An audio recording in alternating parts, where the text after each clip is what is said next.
Public जी आ जाइए।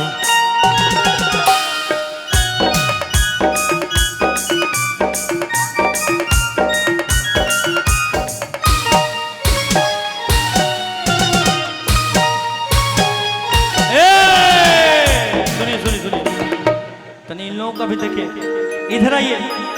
हेलो मैडम, फुलझड़ी रेडियो लेबू की घड़ी हाँ, आ गया, उधर जाइए व्यास जी की तरफ। हाँ, वो रुपेश चंचल आपके भाई हैं, उनको मत कुछ बोलिएगा।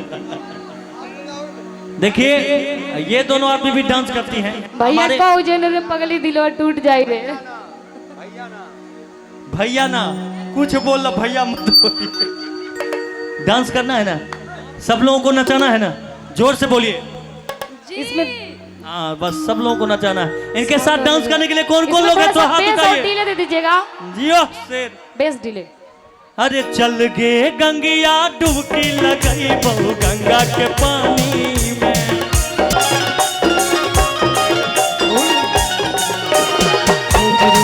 हेलो हेलो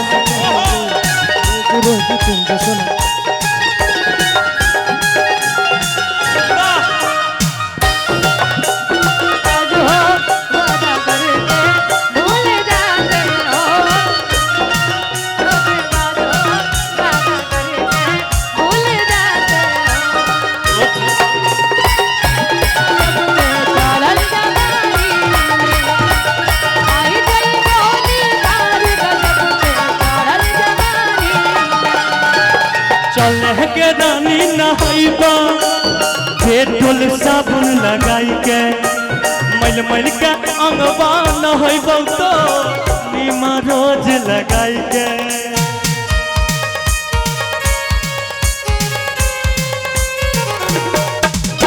चल के रानी नहाइबा खुटौना में जाई के, कोसी में डुबकी लगाई के, डेटोल साबुन लगाई के, कोसी में डुबकी लगाई के, नीमा रोज लगाई के।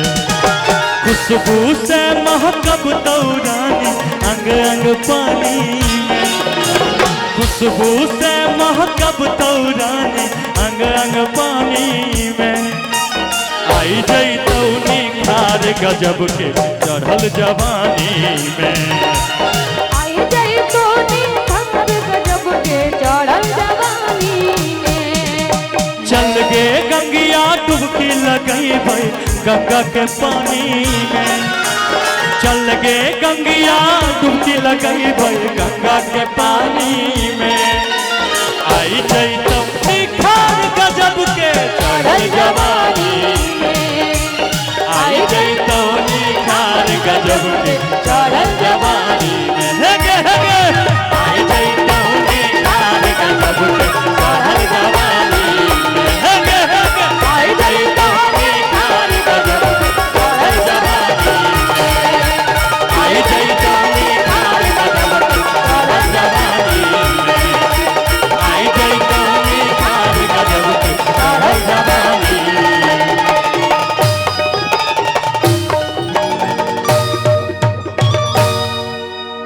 ना मैं यही चाह रही थी। अब भजन बहुत हो गई कि ये गोटी कट कटाई तो पालमुआ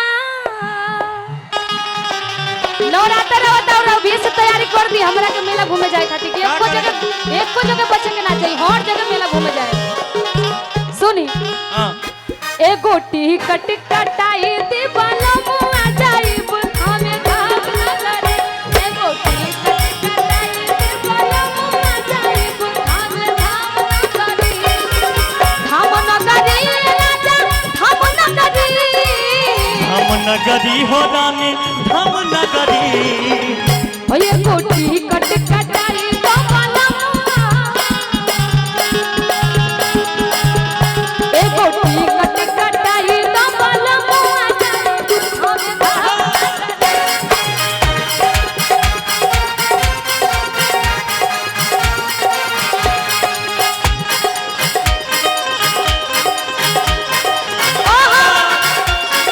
क्या बात है।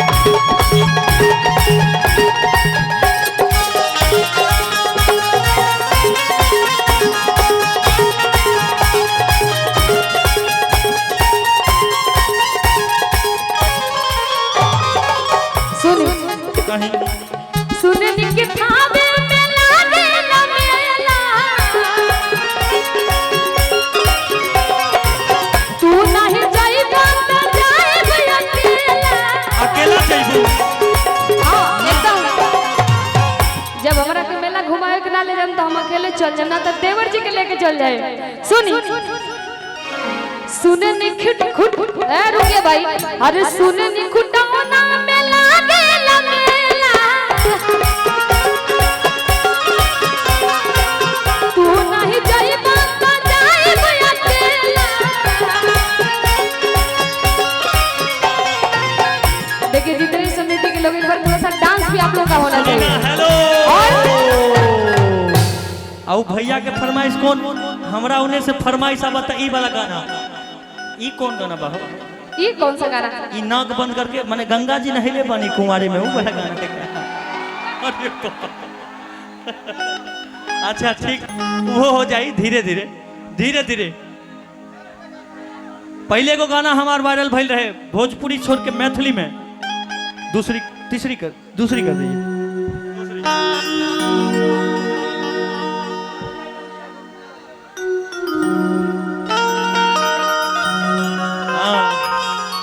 ये गाना बहुत वायरल भेल है। वाह हाँ हाँ वही चल के गंगिया डुबकी लगे वो गंगा के पानी। अरे चल गे गंगिया डुबकी लगे। बंटी बबली आई है, माही मनीषा 2 आई है, बंटी बबली हमारे बीच, रुपेश चंचल जी, सिंह जी आई है, विभा जी आई है, सबको बारी बारी से, अंकिता जी आई है, रानी जी आई है, एक और बहुत सारा कलाकार को लाए हैं आप लोगों के लिए। कि ये जो लड़कियों के बाल होते हैं लड़कों को फंसाने के जाल होते हैं, ये जो लड़कियों के बाल होते हैं लड़कों को फंसाने के जाल होते हैं, खून चूस लेते हैं हम जैसे मर्दों का सारा, तभी तो इनके ओठ लाल होते हैं, देख लीजिए। एक बात ये भी बता दीजिए, खून तो मच्छर भी चूसता है, उसका ओठ नहीं देखते कि कैसा है। मच्छर चूसेगा तो बवाले हो जाएगा, सीधा डेंगू का शिकार होइएगा। चाहेंगे कि 2 कलाकार को रुपेश चंचल जी बुला लिया जाए बारी बारी से।